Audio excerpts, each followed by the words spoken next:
Good day, crafters. So, another day, another PCB na naman yung natapos natin. So, eto, mula na naman kay Boss Zero yung PCB natin.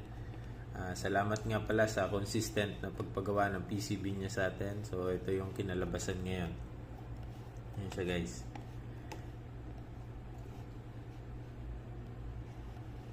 Yan. So, hindi masyadong kita yung mga components natin kasi minaximize natin yung paggawa ng PCB. So, nandun siya sa loob ng Node MCU natin.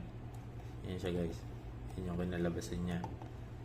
So, salamat nga pala sa pagpagawa at sana marami pang project soon. So, kung gusto niyo ng mga PCB design na ganito, so contact lang kayo sa Crafted Tech Engineering sa ating Facebook page or mag-leave lang kayo ng comment diyan sa comment section sa baba. Thank you.